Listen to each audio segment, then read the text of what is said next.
Let me tell you a story about when I had tea with Paul Rudd. It was a few months ago. I went to Ohio with my mom and my brother.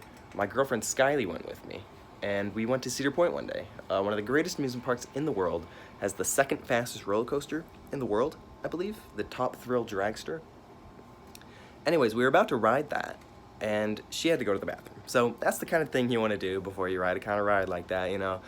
So she's in line for the bathroom, and it's a really long line, and it like went around a bend, but like I didn't want to get too close because like it was like a wall. It's like a skinny hallway. I didn't want I didn't want to be so close to the girl's bathroom like that. I don't want to seem like that, right? So I kept my distance. Like she couldn't see me, so don't bother asking her about the story, okay? Because didn't see me. So anyways, she's in the bathroom, and all of a sudden I go, oh my God, Paul Rudd? Practicing what I would say if I actually ever ran into Paul Rudd. So I did that a few more times while I was waiting for her, and she came out, and we went and rode the dragster and had a great day at Cedar Point. It was awesome. So then we were leaving Cedar Point. We got in the car, and I was driving on the freeway back home, and there was a car next to me driving at the same speed as me. I hate that. I hate when that happens. So I slow down instead of speeding up because you don't want to speed up. That's aggressive driving, you don't want to do that. So I slow down a little bit. And right when I slow down, Skylie, she's like in the passenger seat, she says, oh my God, was that Paul Rudd? I'm like, what? And she's like, oh, no, sorry, I was just practicing what I would say if we ever ran into Paul Rudd on the freeway driving next to us at the same speed. I'm like, oh, I'm sorry, of course. So we got home, and we decided to go to Taco Bell.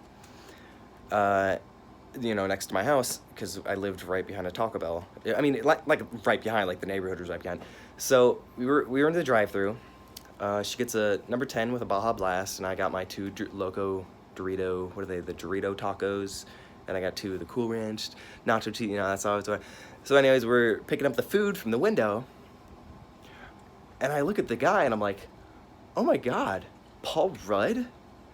And it was Paul Rudd. He was doing like a skit for Comedy Central or something. I don't know. I was like, dude, oh my God, we should like get some tea sometime. And he's like, no, man, I'm doing a sketch right now. Okay? Can't you see? It's all the cameras. I can't just go out and get tea right now. And it's like 11:38 p.m. Like, who gets tea that late? I'm like, I have tea. I used to have tea like right before bed, like all the time. It was great. I would have that. Or like ice cream or shit. But tea, I'm asking for tea, and he's like, no, I'm doing a sketch. I'm like, okay, sorry. Nice to meet you. He was really cool, super cool guy. I made it sound kind of, no, he was awesome. So anyways, we go to sleep. The next day, we're like, oh my God, I can't believe we ran into Paul Rudd. I can't believe he's in town. So then we went to the park that day, and I accidentally locked us out of the car. So my mom is bringing me the spare key, and it was like an hour away, so we're like fiddling around, on the playground. She comes eventually, and she'll be like, when she got there, she said, you'll never guess who I saw. We're like, Paul Rudd, he was at Taco Bell. And she was like, yeah, I know, Mom. So anyways, sorry, I wanted to do this in one take, but little Barry Boo down here, my little kitty cat, she needs some attention. I'll have to tell you the story how I got my cat signed by Paul Rudd one day. It's on her underbelly though, so you can't. I gotta shave her so you can see it, but my shaver's in the shop right now getting fixed. So another time. Anyways, where was I? Yeah. So it was the next day, and I couldn't get over how we had seen Paul Rudd. So I was like, I gotta message him now. He knows who I am, so it's fine. So I sent him fan mail, for a few days, afterwards. Again, it was fine because he knows who I am.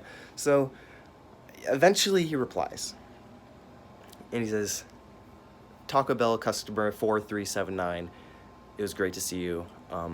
Maybe we should have coffee sometime. And I was like, really? Coffee? I don't really drink. I don't like coffee. I'm sorry if you like coffee, that's fine. I guess Paul Rudd does, so it can't be that bad, but I'm not into coffee. So I just said no. Just no, with a period. Punctuate that. I couldn't do it. I said no. He respected that. So he got back to me. He didn't write back to me. He got back to me. He got on a plane. I was back in LA here now at the time, by the way, mind you. It was a few days. We had flown back. He had flown, I don't know where he was. He flew all the way back out here. Came to my door. I don't know how he knew my address. Came to my door with a tea. tea set, like, you know, like you roll it out Japanese style or whatever style. I don't know. I just know, like, you roll out tea, like that episode of SpongeBob where he forgets how to make the Krabby Patty and they roll out the pad and all the ingredients are on there. It was like that, but it was tea. And the tea was in a bag, obviously, because the tea would spill everywhere. So it was in a bag, and then he said, so he had tea. We had tea on my floor here, right down there where Barry is over there. Don't look at her litter. That's disgusting. So I was having tea with Paul Rudd.